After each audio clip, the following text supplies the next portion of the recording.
Good evening everyone. Hello and how are you. तो friends, I hope so आप सब जहाँ भी होंगे हैप्पी एंड मस्त होंगे। तो without any further delay I am going to start this lecture. तो फ्रेंड्स, जो D S S B T G T S S T की मैं तैयारी करा रहा हूँ, और इकोनॉमिक्स पार्ट जो हमारा सोशल साइंस है उसका सेक्शन है इकोनॉमिक्स, और उसमें मेरी ये थर्ड वीडियो है। तो 2 वीडियो मैं पहले ही डाल चुका हूँ, आप जाके उसको देख सकते हैं। और पूरे इकोनॉमिक्स को मैं इसमें कवर करूँगा, 9 10 की, 11 12 की, जो भी मेन टॉपिक है। ठीक है, तो अब बिना किसी देरी के शुरुआत करते हैं। और आज का जो टॉपिक है वो है गांधीयन प्लान। तो फ्रेंड्स, मैं इस वीडियो को स्टार्ट करूँ उससे पहले I humble request to you, please अगर आप चैनल पर पहली बार आए हो तो like, subscribe and you can share this video with your friends. और गांधीयन प्लान की आज हम पढ़ेंगे, और आप इस वीडियो को फास्ट फॉरवर्ड मोड में भी देख सकते हो, 1.5 की स्पीड पर या 2 की स्पीड पर। तो गांधीयन प्लान जो है 1944 में आया था। अब गांधी जी के बारे में आपको पहले ही पता है कि उनका जो फोकस था, दे फोकस ऑन किस पे, कुटीर उद्योग पे, कॉटेज इंडस्ट्री पे वो फोकस करते थे।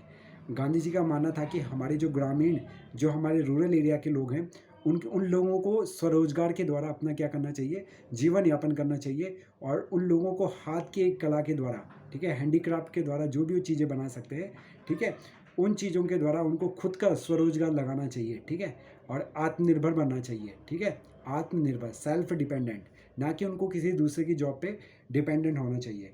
तो गांधीयन प्लान 1944 में आया। Plan started by Shriman Narayan. Shriman Narayan ने इस प्लान को स्टार्टेड करा। एंड इकोनॉमिक डिसेंट्रलाइजेशन, आर्थिक विकेंद्रीकरण की बात करता है। ठीक है, कि जो हमारा जो इकोनॉमिक विकेंद्रीकरण है, कुटीर उद्योग का विकास हो। किसने, गांधीयन प्लान में श्रीमन नारायण ने बताया है कि जो कॉटेज इंडस्ट्री है, छोटे छोटे इंडस्ट्री है, उनका विकास हो। मैं आपको बता दूं, कॉटेज इंडस्ट्री का मतलब होता है कुटीर उद्योग, और ये छोटे स्तर पर घरों में लगाई जाती है, ग्रामीण क्षेत्र में या छोटे छोटे नगरों में या बड़े बड़े नगरों में भी, जिसमें अचार बनाया जाता है, कैंडल्स बनाते हैं, खिलौने बनाते हैं, या फिर हैंडमेड ज्वेलरी बनाते हैं, या फिर और कोई भी सामान हो गया। ठीक है, हाउस होल्ड का कोई भी और दूसरा सामान हो गया, उसको घरों में ही बनाया जाता है, जो हमारा डेली लाइफ में हम यूज़ करते हैं। तो इसी को ही कॉटेज इंडस्ट्री कहते हैं फ्रेंड्स। ठीक है, इसके अलावा ग्रामीण क्षेत्र में हम देखते हैं झाड़ू हो गया, और पुराने ज़माने में आप देखते थे कि आप लकड़ी के जो तरह तरह की लकड़ी की चीज़ें होती है घरों में, ठीक है, बांस की चीज़ें होती हैं, तो बैम्बू से बनी जो होती है, तो वो सारा का सारा कॉटेज इंडस्ट्री में आता है। इसके अलावा जो सुइंग होता है, सिलाई कताई करना, ठीक है, कॉटन के द्वारा धागा बनाना, चरखा चरखा जो चलाते थे गांधी जी ना, तो ये गांधीयन प्लान था, 1944 में आया था ये। ठीक है, और इसने आर्थिक विकेंद्रीकरण की बात करी थी, इकोनॉमिक डिसेंट्रलाइजेशन की। ठीक है, कि जगह जगह छोटे छोटे क्या हो, कॉटेज इंडस्ट्री हो, ना कि किसी एक ही जगह पे क्या हो, रोजगार मिले लोगों को। ठीक है, सेंट्रलाइजेशन एंड डिसेंट्रलाइजेशन। अब हम बात करेंगे एक नई योजना के बारे में। 1950 में आई थी सर्वोदय योजना, सर्वोदय प्लान, इंग्लिश में इसको बोलते हैं सर्वोदय प्लान, और इसका ईयर है 1950, 1950 में। और 1947 में हम आज़ाद हो चुके थे, और आज़ादी के बाद ये पहला प्लान है 1950 में, सर्वोदय प्लान, अर्थात सभी का उदय हो, सबका विकास हो, इसलिए इसका नाम रखा गया सर्वोदय प्लान। जयप्रकाश नारायण ने इसको क्या करा था, इसको इंट्रोड्यूस करा था जयप्रकाश नारायण, आपने बहुत ही फेमस है, इनका नाम सुना होगा। और भूदान आंदोलन इंडिया में जो हुआ था, जो कि विनोबा भावे ने महात्मा गांधी से प्रेरणा लेकर स्टार्ट करवाया था, भूदान आंदोलन, जिसमें बड़े बड़े जो लैंडलॉर्ड्स थे उन्होंने अपनी ज़मीन किनको, श्रमिकों को दान कर दी थी। किसके द्वारा, किसकी इंस्पिरेशन से, जो विनोबा भावे थे। तो ये विनोबा भावे को बहुत मानते थे जयप्रकाश नारायण। तो फिर प्लानिंग कमीशन आया, योजना आयोग आया था 15 मार्च। अब हम देखेंगे सर्वोदय योजना के बाद प्लानिंग कमीशन 15 मार्च 1950 को। ठीक है, प्लानिंग कमीशन जिसका मेन काम था कि इंडिया की इकोनॉमी के लिए प्लानिंग करना, और किस प्रकार से हमें कौन सी इंडस्ट्री पे कितना पैसा खर्च करना है, कौन सी इंडस्ट्री पे हमें फोकस करना है, कौन कौन सी नई इंडस्ट्री इंडिया में लगाई जाए। तो ये सारा का सारा काम किसका था, 1950 में 15 मार्च को स्थापना हुई थी प्लानिंग कमीशन की, और पंडित जवाहरलाल नेहरू इसके हेड थे। जो प्लानिंग कमीशन है उसके हेड ही कौन होते हैं, जो इंडिया के प्राइम मिनिस्टर होते हैं। और ये क्या थी, सेंट्रलाइज थी, मेनली दिस वॉज सेंट्रलाइज्ड, क्योंकि सेंट्रल गवर्नमेंट के द्वारा बनाई गई थी। और इसके अलावा मैं पहले आपको ये बता दूं कि जो हमने इस तरह की योजना ली है, जैसे पंचवर्षीय योजनाएं जो भी होती है, तो जोसेफ स्टालिन जो कि रशिया के प्रधानमंत्री थे।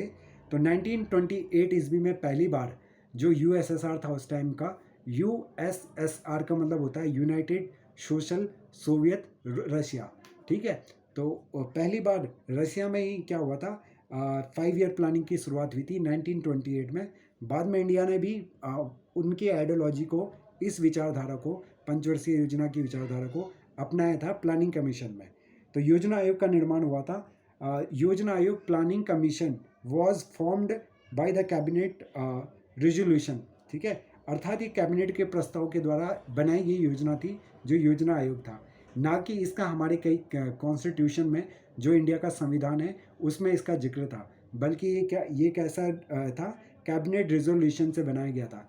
कैबिनेट रेजोल्यूशन का मतलब होता है कि जो कैबिनेट, जो हमारी जो मंत्रिमंडल होता है उनके प्रस्ताव के द्वारा इसको बनाया गया था। और नॉन स्टैच्यूटरी बॉडी थी, विधिक संस्था नहीं थी। विधिक संस्थाएं वो संस्थाएं होती है जिनका हमारे संविधान में क्या है, जो संविधान में मेंशन है, जैसे यूपीएससी हो गया, इलेक्शन कमीशन ऑफ इंडिया हो गया, कैग हो गया, है ना। जबकि जो प्लानिंग कमीशन है ये नॉन स्टैच्यूटरी बॉडी है, ठीक है, अर्थात विधिक संस्था नहीं है।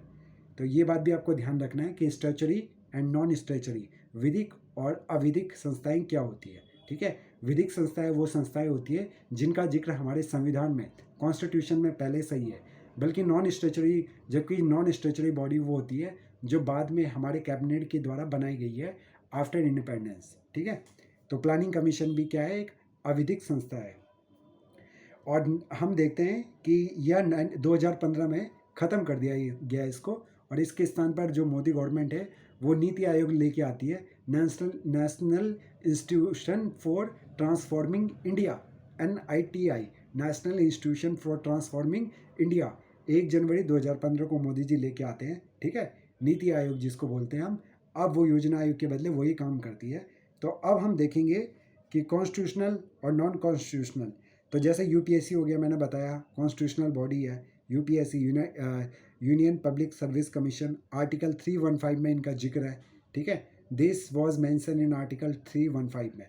एंड कैग हो गया, कैग, ठीक है, कंट्रोलर अटॉर्नी जनरल जिसको बोलते हैं, कंट्रोलर अटॉर्नी जनरल, आर्टिकल 148 में इसका ये मेंशन है। इसके अलावा इलेक्शन कमीशन ऑफ इंडिया हो गया, ये this is mention in article 324 में, जो हमारा जो चुनाव आयोग है, इलेक्शन कमीशन है, उसके बारे में है। और नॉन कॉन्स्टिट्यूशनल बॉडी है जो बाय लॉ, जो कानून के अतिरिक्त, संविधान के अतिरिक्त कानून के द्वारा क्या करी गई होती है, बनाई गई होती है। जैसे यूजीसी एक्ट हो गया 1956, यूनिवर्सिटी ग्रांट कमीशन एंड विधिक, ये क्या है, स्टैच्यूटरी बॉडी है। तो ये बात आपको ध्यान रखनी है। योजना आयोग जो है प्लानिंग कमीशन, उसके बारे में देख लेते हैं। तो जो प्लानिंग कमीशन है बहुत ही इंपॉर्टेंट टॉपिक है, क्योंकि इसमें पंचवर्षीय योजनाएं हैं 1951 से लेके और 2015 तक, ये सारे, हाँ 14 तक तो सारी प्लानिंग कमीशन, प्रथम पंचवर्षीय योजना ये सारी आती है इसमें।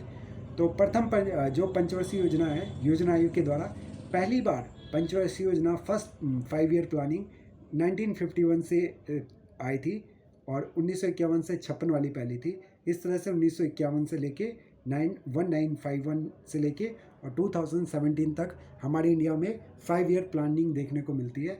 टोटल इनकी अगर हम संख्या की बात करें तो भारत में 12 पंचवर्षीय योजनाएं रही हैं, ठीक है।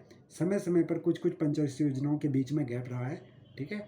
और पंचवर्षीय योजनाओं में क्या करती थी गवर्नमेंट, कि लक्ष्य बनाती थी 5 साल के लिए, इसीलिए इनको 5 ईयर प्लानिंग कहा जाता है, कि 5 ईयर में प्लान कि हमें इंडिया में क्या क्या ग्रोथ करनी है, कौन सी इंडस्ट्री में हमें कितना मनी इन्वेस्टमेंट करना है, ठीक है, हमें कौन सी कंट्री से हेल्प लेकर नए इंडस्ट्री वहाँ पे क्या करने, इस्टेब्लिश करने हैं। तो इन सब को ध्यान रखा जाता था। और अलग अलग पंचवर्षीय योजनाओं के टाइम पे हम देखते हैं कि ग्रोथ रेट कहाँ से कहीं पे कम थी, कहीं पे ज़्यादा थी। कई सारी पंचवर्षीय योजनाएँ अपने ऑब्जेक्टिव को क्या कर पाई, सक्सेसफुली उनको प्राप्त कर पाई। कई सारी क्या हो गई, फेल हो गई, कई सारी पास हो गई।